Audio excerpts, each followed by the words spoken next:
everyone, and welcome to the DAOI Expert Series podcast. I am delighted today to welcome Dr. Roger Jahnke, who is one of the founding members of the National Qigong Association and also served as chair, currently in an advisory role. He is also the founder and the head teacher of the Institute of Integral Qigong and Tai Chi. Did I get that right? Yep, that's it. Thank you. Excellent. Welcome to the show. I'm so happy to have you here. Yeah, me too. And thank you so much to you and your colleagues for spreading the good word. We're trying our best. So let's get right into it. You have been doing a lot of work in the Qigong and the Kung Fu world for a long time. And uh, you have been integral in the United States and beyond, I think, in propagating Qigong. And so I would like to know, what is the NQA all about? What's your role in it? And sort of what's the big picture? Oh, what a great first question. Well, myself and a couple of colleagues were at a Qigong conference, a medical Qigong conference in Beijing. I think it was maybe like 1991 or two, something like that. And we were thinking, in the U.S., would it be useful if we had a membership organization for people who were interested in Qigong, whether that would be just as a practitioner or as a teacher or an instructor? And one of the reasons why we were thinking of it was that most of what we were seeing at the time as, shall we say, organizational entities focusing on Qigong and Tai Chi is that they were almost always focusing on a particular uh, leader, master, etc. And so being from America and having the sort of the gene, if you will, for democracy and the sort of open door policy to all uh, approaches, we thought, well, let's do this because otherwise people are going to be waylaid into these biased organizations that are built around particular teachers and teachings and lineages and so forth. And so the earliest activities of the organization were in the 1993-94 era, where we were formulating, well, what do we do next? And then the 1994 and 95 era was that we assembled a group of a governance group. And then in 1996, all of those people resigned at a conference wherein we elected the new board. So in other words, it was a handful of people who made decisions based on their relationships and so forth. But then all of those people resigned, and then we had an election where the membership of the organization, which at that point was growing all the time, would elect the next board. And so I say all of that because the ideal of the NQA is to be broadly embracing, much like your organization, in terms of, shall we say, spreading the message of the relevance of Qigong and Tai Chi based on principles rather than being based on particular parties and particular traditions and particular uh, uh, lineages and particular knowledge bases, but to actually embrace and celebrate all traditions and all knowledge bases. And so the NQA is now in 2026, is going to have its 30th anniversary. And I hope you guys, all you folks, will come. And I don't know, maybe you can apply to make a presentation. That'll be in Colorado in September of 2026. And at this point, the organization is much more mature, as you can imagine, and has a ever-growing membership. And the whole concept of health, health, you know, the society's encouraging people to understand how to be more well. There's a big battle that's going on right now because there's a lot of people in the world who would say, well, you don't have to think about it, just take these drugs. But there's a whole bunch of other people in the world who say, well, wait a minute, we didn't take these drugs for like 500,000 years. Why should we do that? And then we look to the yoga and Ayurveda, and you look to Chinese medicine and Yang Sheng, and you find, well, these people figured out how to stay well and be well and get well and not get sick or get better when sick by using simple logic, the kind of stuff that your grandmother would know about. And so it's a very, very dynamic time. And the membership of the NQA is growing rapidly because there's a huge population of people out there who are looking for places to be able to meet up with other people who have shared values. So what I'm hearing is that one of the major functions of the NQA is to help people bring autonomy to their own well-being. Yeah, I'll just say yes to that. Good. Oh, it sounds great. I really like to hear this, and this is also my first time to interview somebody who is part of a major organization. So it's a bit of a milestone, personally. I think in for DAOI in general, and it's very nice to see somebody who's cut of the same cloth. Mm, Uh, I'd like to follow up that question with another one that we ask everybody, which is can you tell us a little bit about your background and what brought you here and what the inspiration was behind all of this? sure. Well, when I was a little kid in a place called Cincinnati, Ohio, they had a very strong baseball team called the Reds. And so, if somebody would say to me when I was like 5 years old, what are you going to do when you grow up, like people do? I would say, well, I'm going to be a baseball player for the Cincinnati Reds. But then when I was about 9, my dad died. And after that, I didn't know at the time because, time is passing and you just like kind of very present moment focused under the influence of trauma and so forth as a child. But when looking back, I realized that right at that point, I stopped saying I wanted to be a baseball player and started saying that I wanted to be a doctor. And I think that I would say that the reason for that is because I wanted to be sure to do whatever I could to help other children not lose their parents while their parents are very young.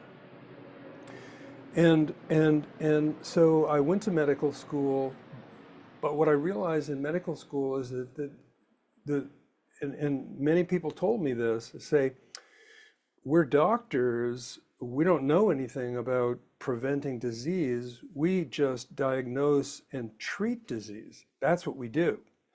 And if you're interested in something other than that, then you shouldn't be in medical school.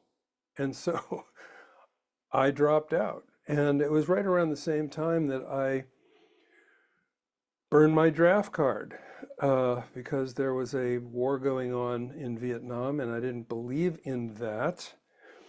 And I haven't believed in any war since then. And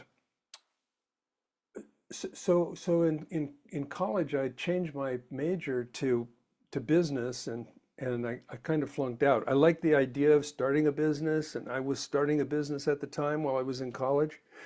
but I actually flunked accounting. And, if you can't do accounting, like, how are you going to stay in a business program? So I changed to uh, comparative world literature, where the first book that we read was the Tao Te Ching. And I'm pretty sure that most of your listeners are familiar with the Tao Te Ching, written 2,500 years ago, short uh, declarations, short texts on the nature of our lives and our relationship with nature and the universe. And it kind of blew me away. And there's one called Number 10. And in Number 10, Lao Tzu, the writer, says, um, can you be quiet and come into association with the natural unity of the cosmos? So it's almost like that would be one of the great questions that a doctor would ask. So the part of me that wanted to be a doctor said, wow, that's a great doctor question. I mean, the kind of doctor that I would want to be. The second line is, can you move your body, adjust your breath, and sustain the attitude of a newborn with no cares? So now we're talking about yoga and Qigong as a method for, for being steady and stable in the complexity of life. And I thought, oh my gosh. I mean, the reason why I didn't study philosophy was everybody would say a philosopher can only be a university professor. And I didn't want to do that.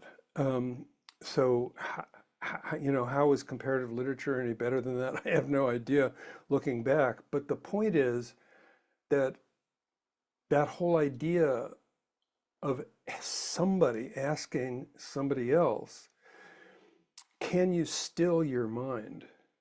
And can you use your body and your breath to to cultivate the chi and your characterological self toward a, a kind of neutralization of the kind of hysteria and panic that the social mind, or the, shall we say, uh, the mind that's engaged in the complexity of life and becomes reactive relative to the stresses of life, to be able to cultivate a brighter mind, a clearer mind, a more stable mind.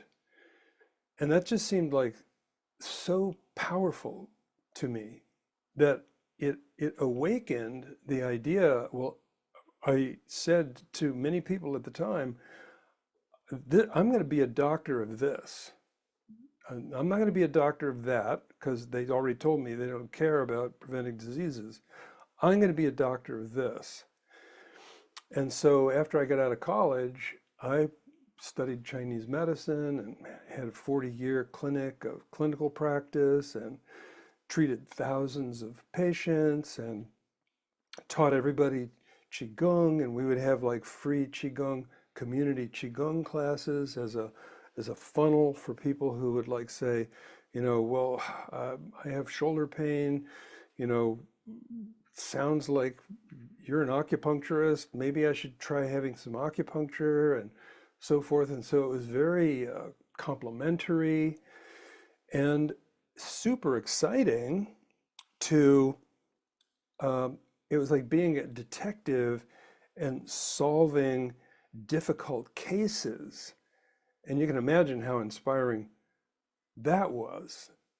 And I'll just say one more thing, because when I retired from clinical practice, the reason that I retired from clinical practice is that I found that people, average people, were not oriented to becoming more knowledgeable and adjusting their behaviors towards well-being. And when I got a sniff of that, I didn't pay any attention because I was so busy being a detective, solving cases, having the fascinating experience of, um, doing acupuncture, herbal medicine, Chinese physiotherapy, and so forth, teaching Qigong classes. And at one point, it kind of crossed a threshold where I realized, wait a minute, these people, they're just using me like they do any kind of a doctor. And I found it distressing. And then eventually I found it offensive. And so I've been to China many times. And on one of my trips to China, I assigned the people who were in charge of the clinic to shut it down. And so when I got home from that trip in China, I was no longer a doctor of Chinese medicine. Everything from the clinic was in my garage in my house. And I was in the process of basically redefining myself as a Qigong teacher. I was writing a book at the time. One of my books is called The Healer Within, published in 1997. And and just a couple more things on this is that while I was practicing medicine, I would have these people who were coming to me as a doctor, and I would say maybe 25% of those people were interested in how to behave and have a better life and make changes in their life to be able to improve their health. But at the same time, I was leading these weekly Qigong classes, and 100% of those people were interested. So these people, 25%, handing over significant cash. These people, 100%, not handing over a lot of cash. But I don't know, I'm an idealist, like a mission-driven sort of character. So I said, screw these people, and it was not the best business decision, and take up a relationship with these people who are 100% interested. And then finally, I realized that instead of just teaching people Qigong, I could be part of training people to be Qigong teachers, Qigong, Tai Chi, Kung Fu, Chinese yoga, whatever you want to call it. And so I could go from having an influence on maybe like 25 or 50 people a week to, at this point, we've trained at the Institute of Integral Qigong and Tai Chi, we have trained over 5,000 teachers and practice leaders. And the magnitude of the numbers of people that I have the great fortune of having an influence on through the people that we've trained as instructors, it's, I don't know. I mean, it might be like up into the millions. I just don't even know. But in other words, it's very gratifying. I think this is a wonderful example of a conversation that happens quite frequently in the Chinese medicine and acupuncture community, where we always hear, I'm also, by the way, an acupuncturist. And so I often say, and I often hear, it's very unfortunate that many of the patients perceive us basically as a pill and don't feel the requirement to pick up their own the weight of their own health by themselves, even though they can be given such wonderful tools by us. But going away from that, which is an unfortunate reality, toward things which are much more beautiful, I would like to ask you about the institute, because my understanding is that you're not only teaching, but you're teaching teachers, as you mentioned, and quite a lot of teachers.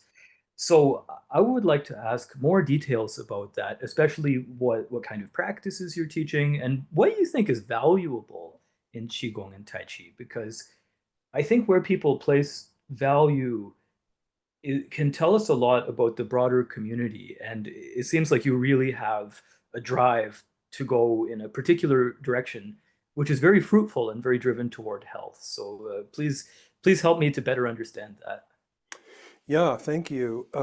Well, first of all, let's just focus on this word, which is integral.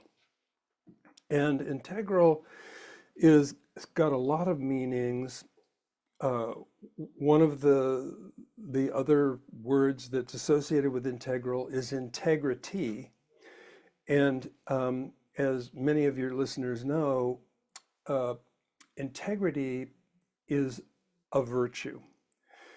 And when we talk about cultivating qi, the Chinese almost always assume that what you really mean is cultivating character.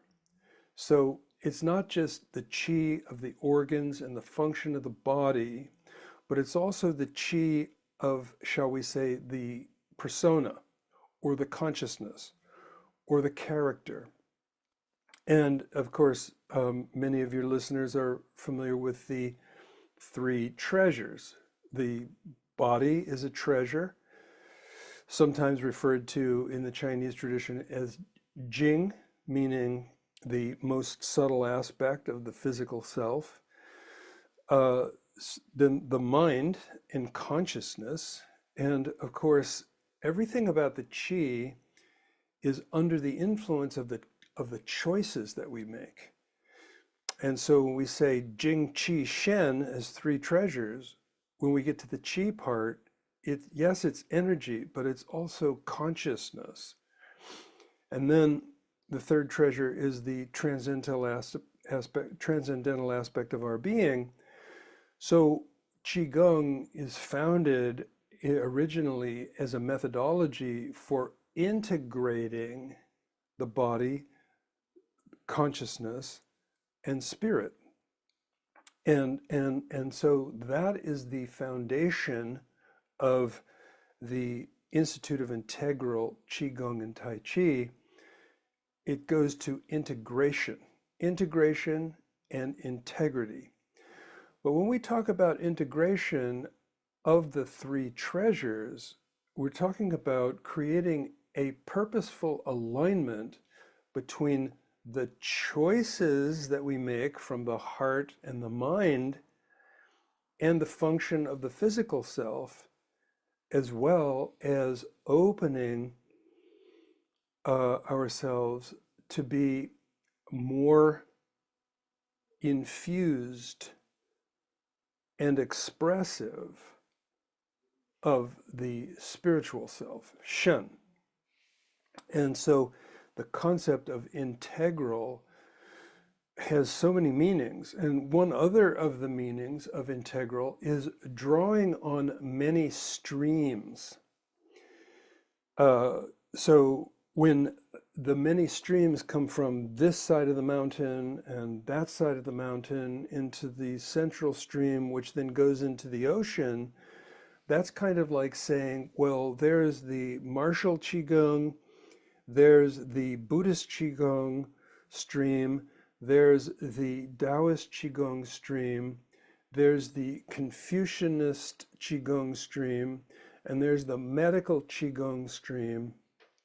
And then because yoga and Qigong are literally the same thing, now we have the streams, all the streams of the Ayurvedic tradition of prana. So if we want to say Qigong, what's the word in Sanskrit that's the same as Qigong? And the answer is pranayama, the practice of utilizing the breath in a relationship with some kind of body postures and so forth. And so many streams is also integral.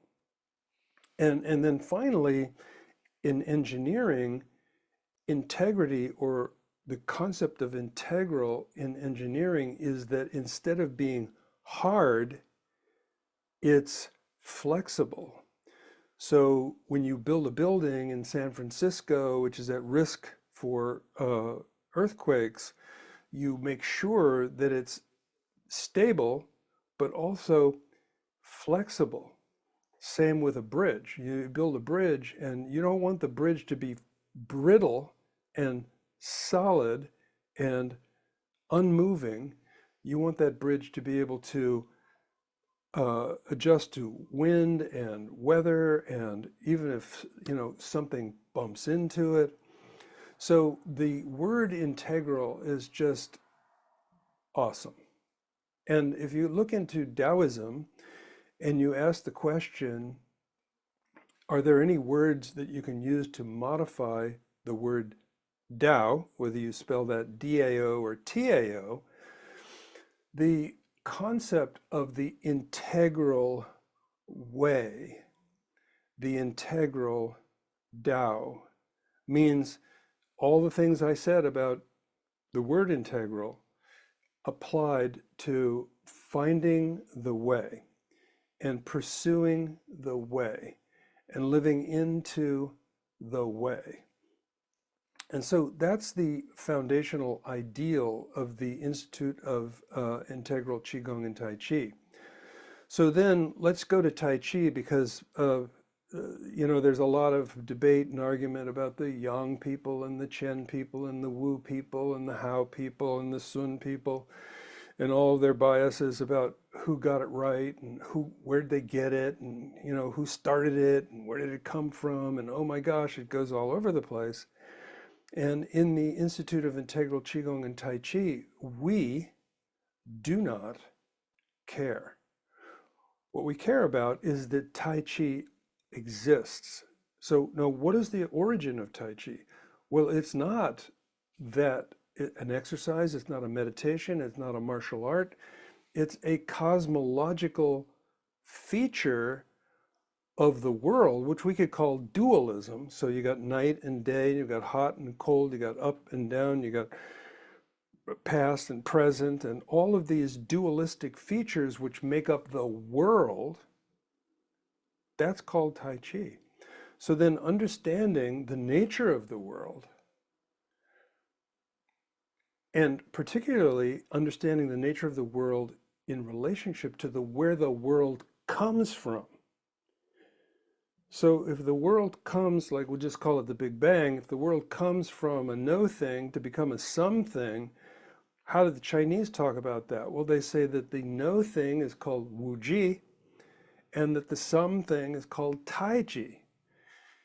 And so our idea for what Tai Chi is that it is an embodiment of the natural progression of the unified field, call it the quantum unity, into a being or into a world. And so our approach to Tai Chi has very little to do with who invented the movements and why, and whether it was a martial art before it was a kind of alchemy or whatever you want to call it. We just care about principles. So the principle of lengthening the body, the principle of relaxing, Fang Song, the principle of stepping forward and stepping back, the principle of breathing in and breathing out and linking the breath to the movements, the principle of turning the torso on the pole of the Tai Chi pole of the spine. So people would say, well, are you teaching Yang style or Chen style? I don't know. What we're teaching is the idea that a person can embody a conscious pursuit of understanding the nature of duality to be able to have the most preferred life possible.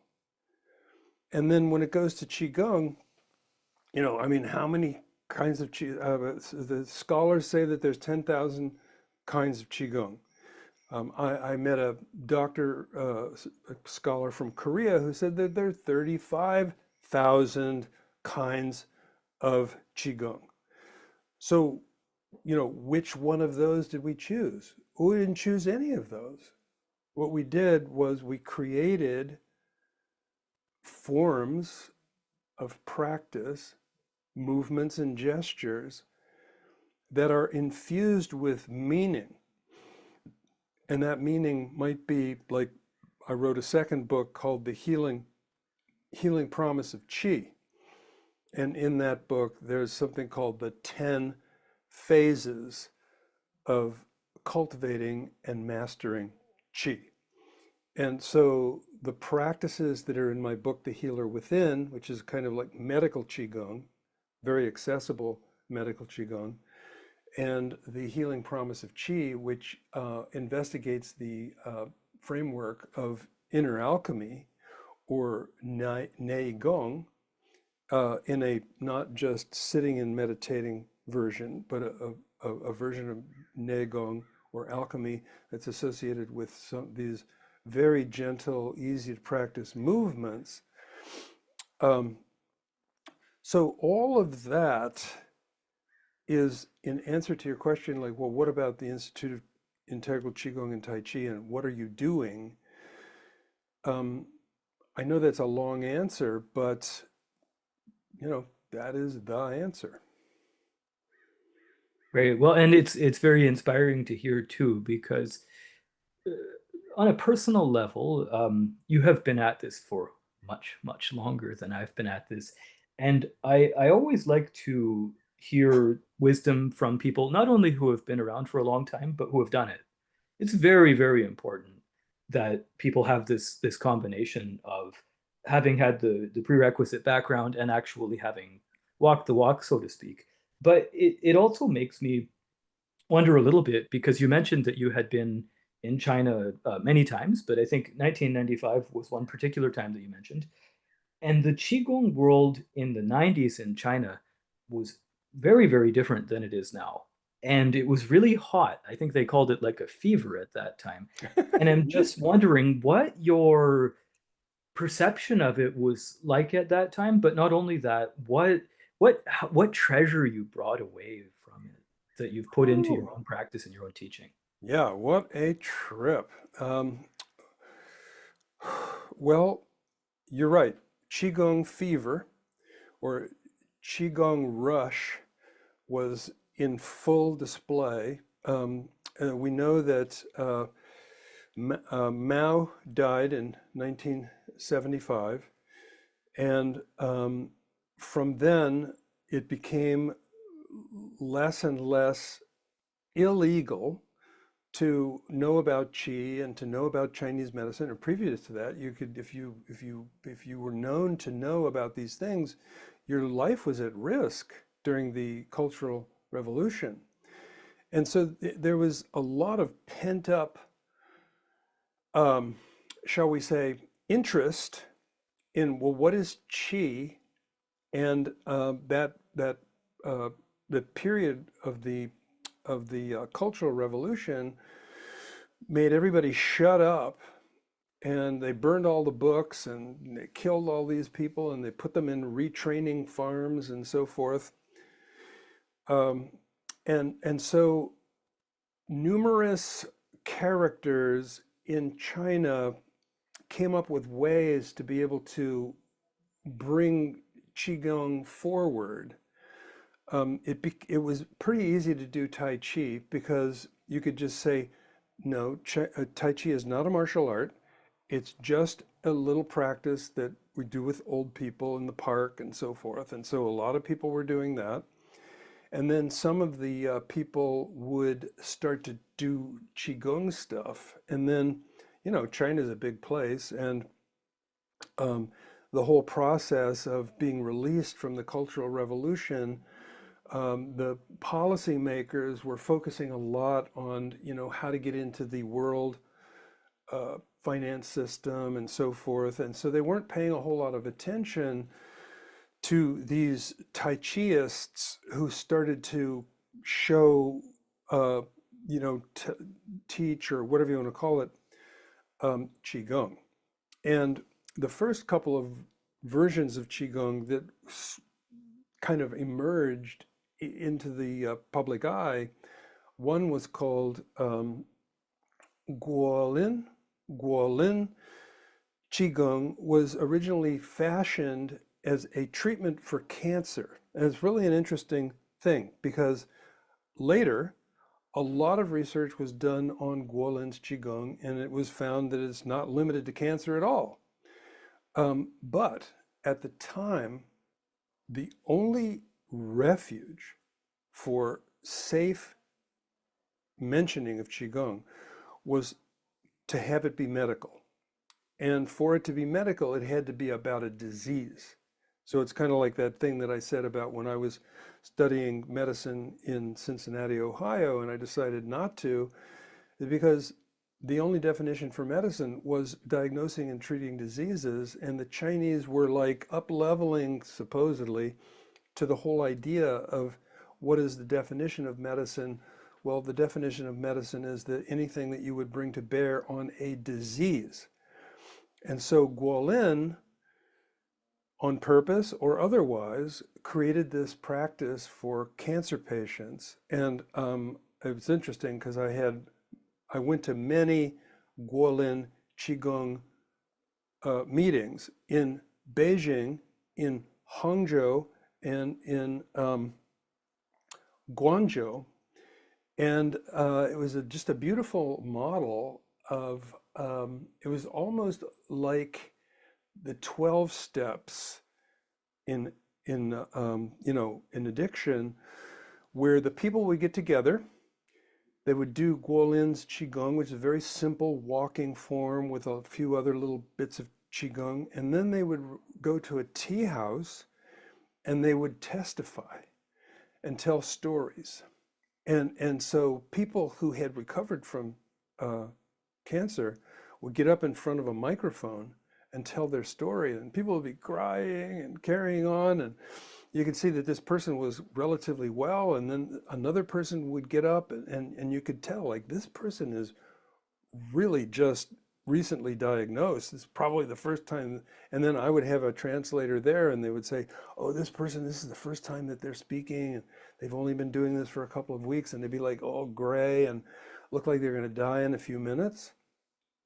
And uh, it's just extremely moving experience of these people. And so then there was another breakthrough that happened with, I'm gonna forget the name of the people, but if you get on a train in Beijing and then you go to, and you go east towards the ocean, there's a city there, I forget the name of it, but there's a big called Qigong Institute there, where one of the doctors, someone named Chen, came up with another method of medical Qigong. And so they built a whole institute around medical Qigong for different diseases and so forth. And at the same time, there was another one of these very interesting characters who was a little more into the esoteric side of things, whose name I might not remember, but you probably heard of Wisdom Qigong. Wisdom Qigong was Pang He Ming. That's Pang He Ming. And Pang He Ming was one of the first of these charismatic Qigong masters who people would just like, they would go into convulsions when he walked by. And it was kind of like a mass hypnosis thing, and who knows, whatever, and it was problematic. And then later comes, what's the one that everybody, you know, the one that everybody shut down around in 1999? Yeah, I think the founder's name was Li Hong.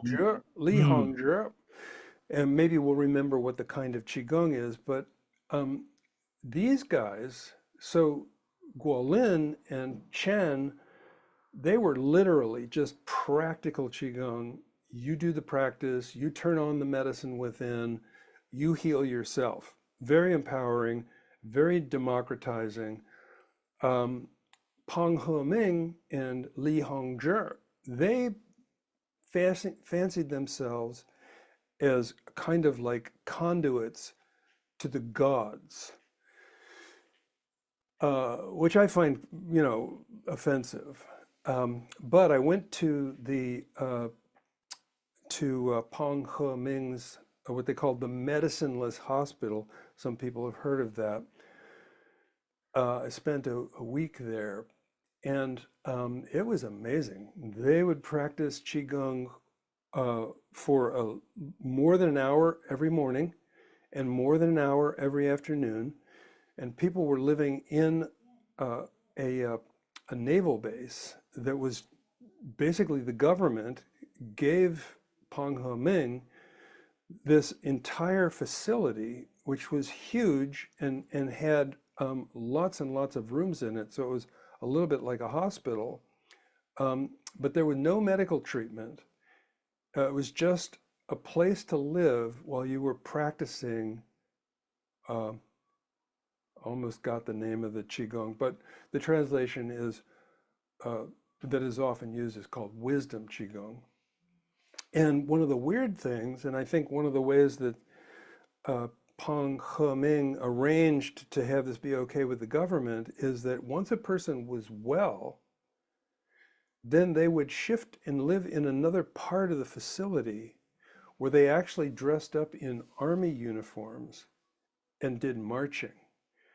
And so they kind of translated their healing qigong into a kind of martial discipline process, which I think got Peng He-ming dispensation from government to be able to occupy this facility and carry on his healing work. All right, so then I'm blathering, I know, but I'll just say one more thing. One of my favorite cities in China is Hangzhou. Hangzhou is the capital of China during the Song Dynasty. Song Dynasty being one of the great Reformation periods regarding things like inner alchemy and the embracing of Buddhism and Confucianism and Taoism. So, in other words, they were less fighting with each other and more being a kind of, three different iterations of the same thing, which is to purposefully come into an association with the transcendental nature of our lives. And so Hangzhou is this just immensely rich heritage center with lots of Buddhist temples and lots of Taoist temples and a big, beautiful lake, and all of those kinds of very romantic, like imagine a photo uh, that shoots through a weeping willow tree to a bridge with a moon in the middle of it, and like meaning a moon gate in the middle of it, and then beyond like a large pagoda, like 12 stories high, and just like, oh my gosh, what a what a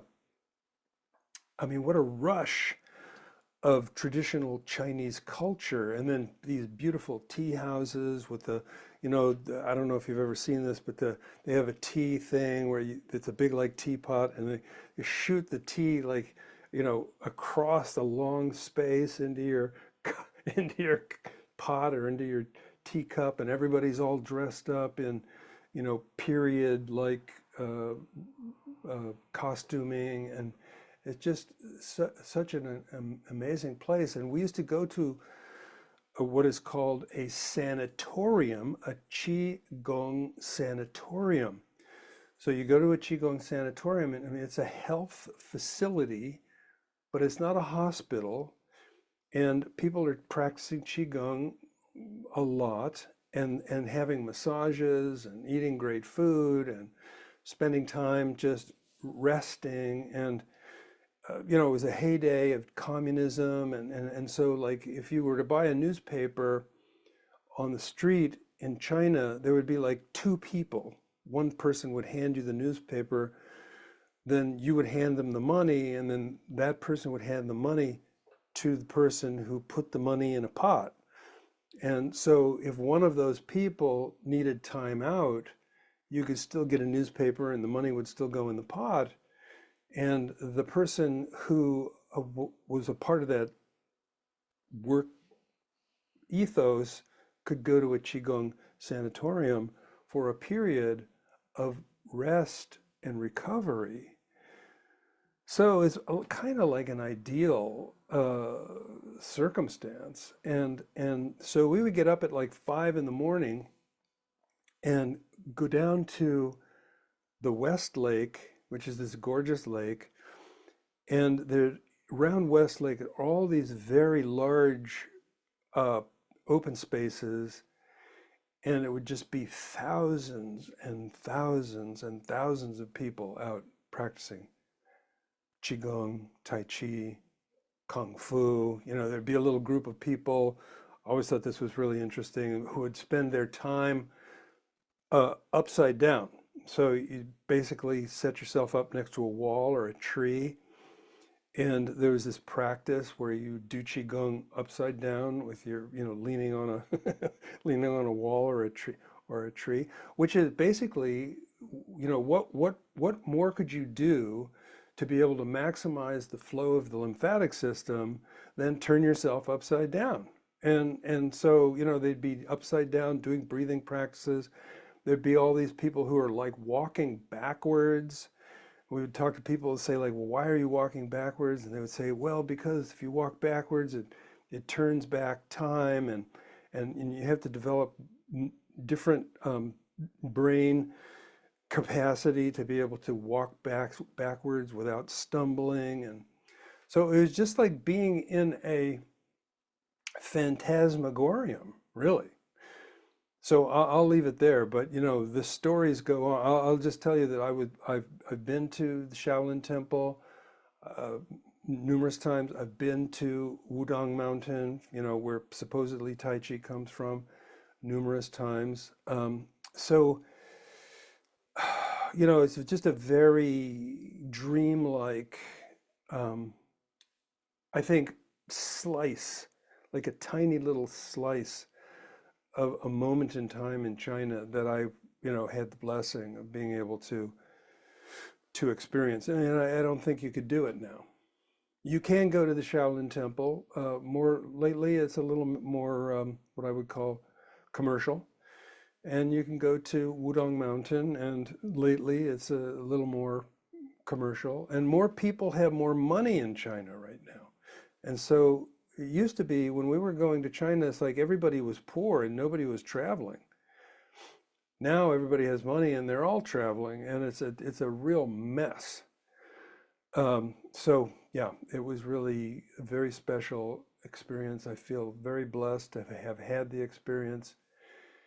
And people say, would you go again? I think, number one, I'm not sure it's even safe. But the other is the last time we were in China, all the restaurants that we were going to were super kind of pop, contemporary. That sort of like traditional feeling is pretty much gone. Back to you, sir. Well, I love to hear it because I think that little slice of you hit the high point of Hmm. Qigong culture for the time being. Maybe it'll come back, but you Yeah, you really maybe. hit the high point. And I was so happy to hear it because you mentioned so many names, of course, which are just legendary to me, like Guolin. I think Guolin in 1975 was like one of the only people who was allowed to promote Qigong in public. It's mind-blowing to think about it. But I just wanted to mention one thing to you because you mentioned that you had stayed in Hangzhou, which was, of course, the Song capital during the Southern Song.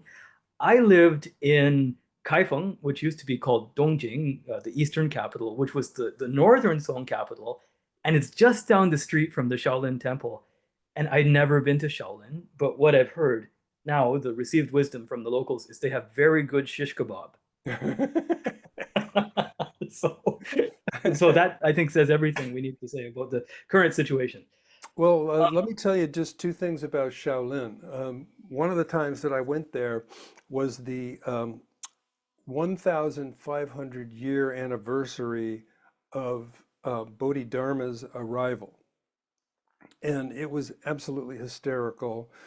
There were uh, the whole, from the drop off at the bus stop all the way down to the temple was just lined with people selling battery operated Buddhas and so forth. And it was kind of disgusting. But another time that I was there, I had the opportunity, and it was very much less crowded at the time.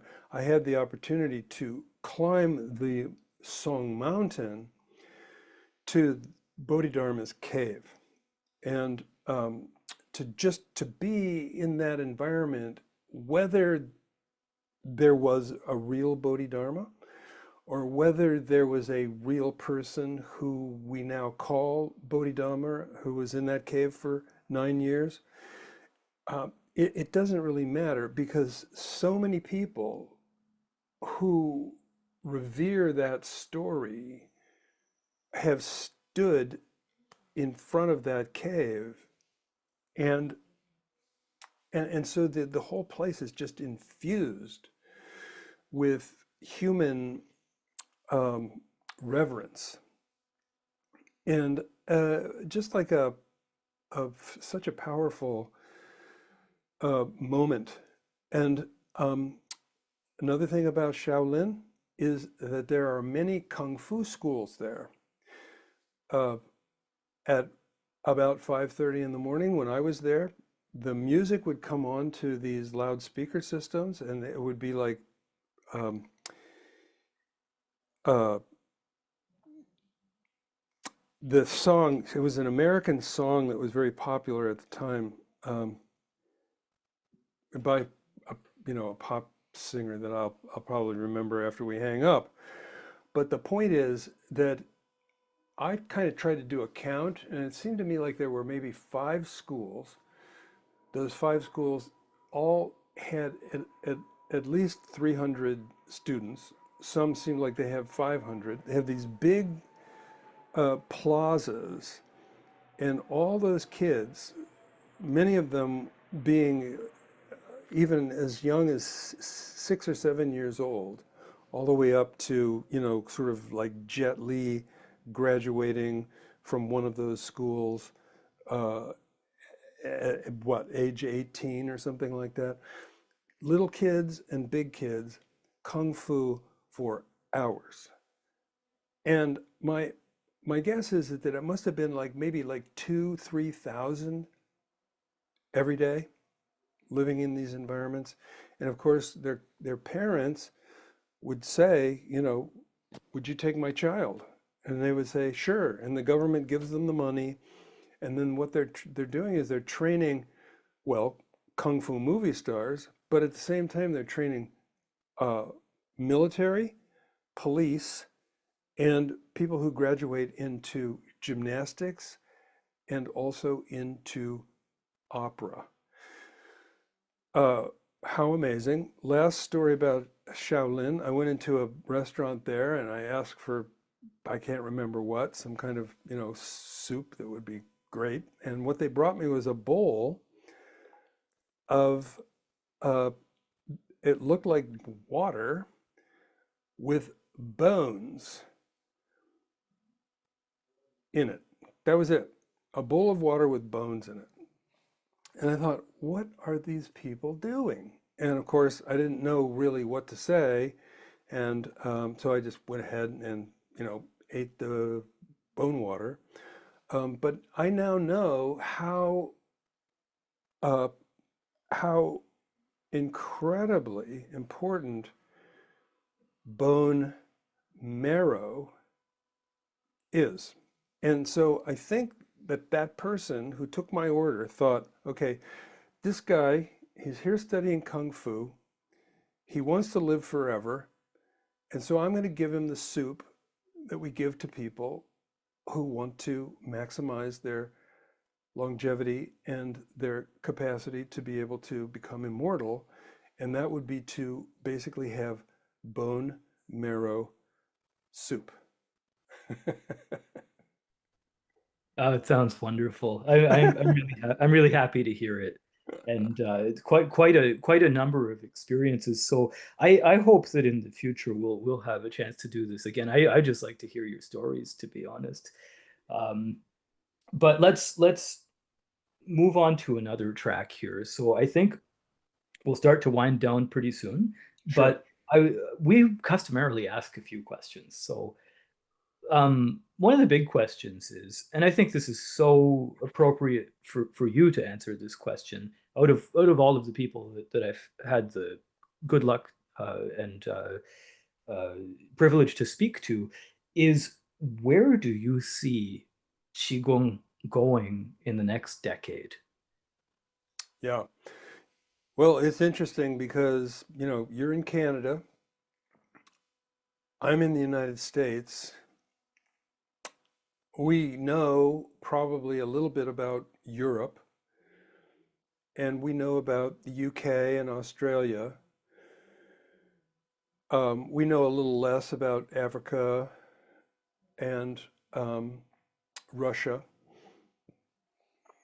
All of these cultures emerged from what we can call a Qigong culture.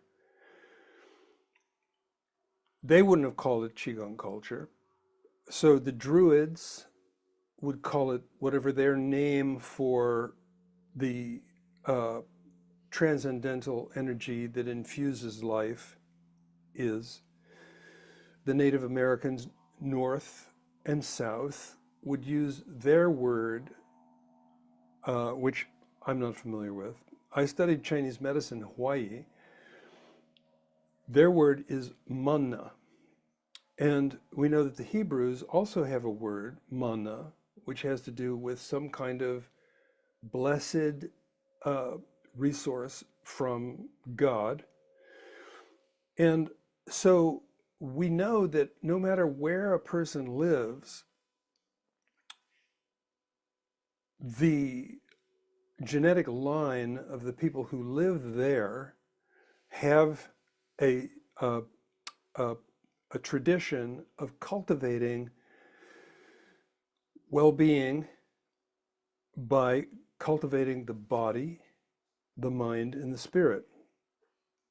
And we know that the people who might come from someplace else into that culture, or like in North America, the we're the people who came from someplace else to, you know, do whatever you want to call it to the native people and take over their property and so forth. But we thought we had our idea of, we'll call it God because most of those people were Catholics or Protestants, and Jews. Uh, but the point that I'm getting at is that we have a heritage that we share. Now, most people think of those heritages as being something that separates us. I don't, I've never understood that. I don't understand that now. And I do everything that I can in all of my relations uh, to transcend the idea that that person's insight about the nature of the world, whatever they call it, is actually the same thing that I would call the nature of the world. And that through some sort of deranged habituation of the humans, because it appears to be that that is the kind of bottom line. The humans are violent, the humans are aggressive, the humans are competitive, and the worst of all, the humans love convenience. And so our judgment and our addiction to convenience lead us to perceiving anybody else as pushing us off of our comfort zone and causing us distress.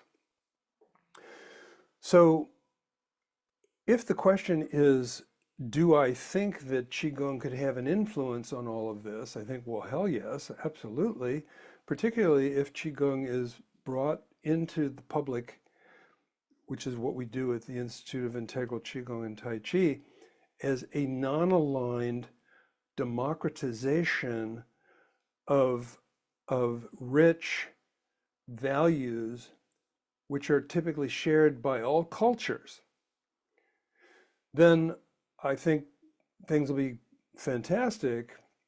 And I'll just mention that I'm not sure that the humans are going to let that happen. So then let's say, what if what if the humans could actually figure it out and make it work? Well, I think that those humans would have to be Qigong practitioners, yoga practitioners, shamanism practitioners, people who are mindful, Buddhists and, all of that. So if the humans are going to figure it out, they're going to have to let go of their angst and their judgment of others. And that only happens by tapping into very, very high spiritual values. And Qigong is a portal to that. Um, if the humans are going to fail at that, and therefore the life on Earth is going to become distressed, and we have to, become star people and, colonize Mars, then for the people we're going to send to Mars, they better have some kind of cultivation, whether it's yoga or qigong, but the cultivation of character, so that the trauma that these people that we're putting into a spaceship and now going to live in a little tiny area on Mars don't, hack each other to death. They're going to have some kind of cultivated heart mind. And also, if we're just going to ruin the earth and therefore the earth is going to be occupied by robots, then you would want the people who build the robots to understand Qigong so that the robots find a way. And, AI, one of the big ideas of AI is efficiency. And, how more efficient can you get than not needing sleep, not needing food, and not needing air? So, these robots are at least that efficient. And I actually asked an AI one time, uh, if a general told you to bomb another nation, would you do it? And the AI said, well, that'd be the dumbest thing I could even imagine. What I would do is I would contact the AI of the other culture and come up with a strategy for how to most efficiently collaborate. So who knows if that's true, but I think it's like the Qigong consciousness, which draws from Taoism originally, shamanism originally, then Taoism, then weaving in Buddhism, and finally the Confucianists coming around in Neo-Taoism.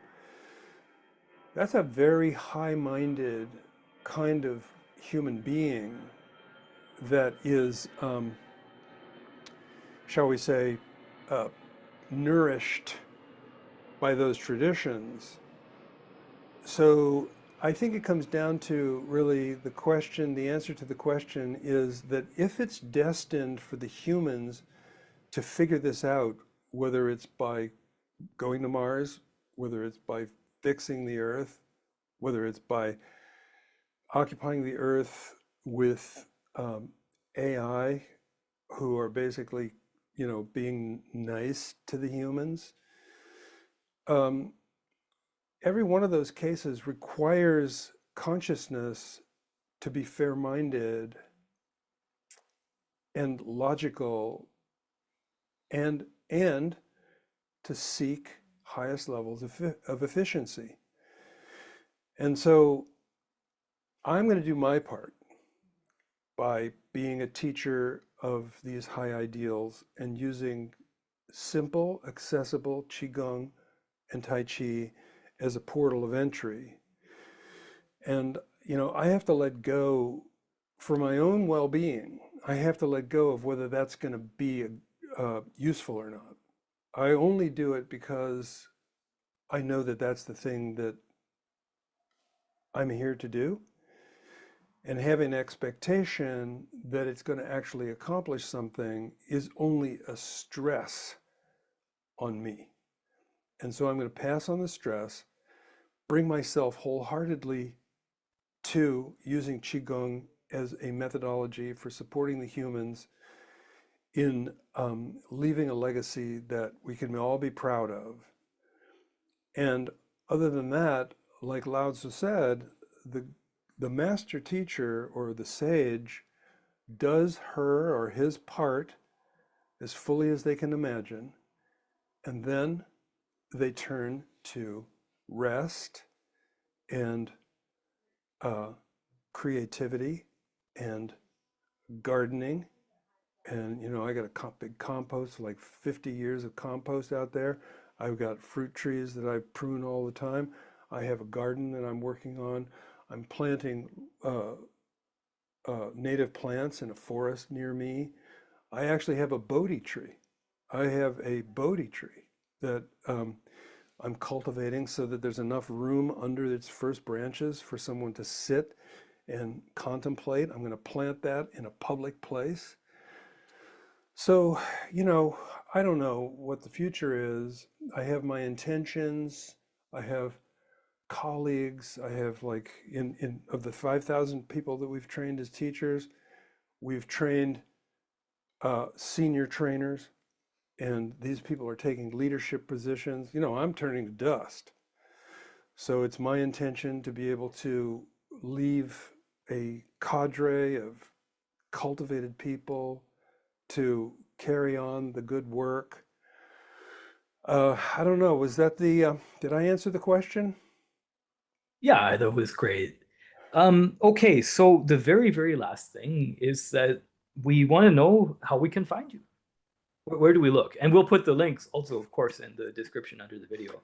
Yeah, so my colleague will send you a whole bunch of things that you can choose from to put in the show notes, and a photo, if whether you need it or not, we'll send it to Oh, you. yeah, perfect. Um, I think the best thing is to contact the Institute of Integral Qigong and Tai Chi. And the website is the first letter of each of those words, IIQTC .org, IIQTC .org. And then we have a YouTube channel, which is called the Tai Chi and Qigong Way. And we have a huge Facebook group, like, I don't know, 20, 30,000 people. The Tai Chi and Qigong Way group on Facebook. So rather than contacting me, I would like to see the people who are listening to become engaged in the Tai Chi and Qigong Way on Facebook, because that's a lot of people over there who are interested in these things. And anytime somebody uh, poses a question, everybody jumps in. And so it's a very dynamic context. So iiqtc.org. Excellent. Well, we'll make sure that everybody is able to also get that link. You guys heard it here first. Thank you very, very much for joining me. I learned a lot. I greatly appreciated it. I think everybody in the audience will also feel exactly the same as I do. Please stick around for just a second after we're done. And for all of you guys in the audience watching this, you saw it here first, so you know what you must do. Follow the links, go to the Facebook, and join the group. Make your posts, ask your questions, share your knowledge, and help contribute to this wonderful, wonderful vision that Dr. Jahnke has. It's just great. All right, so I have been Robert Coons, and this has been the DAOI Expert Series podcast. See you soon.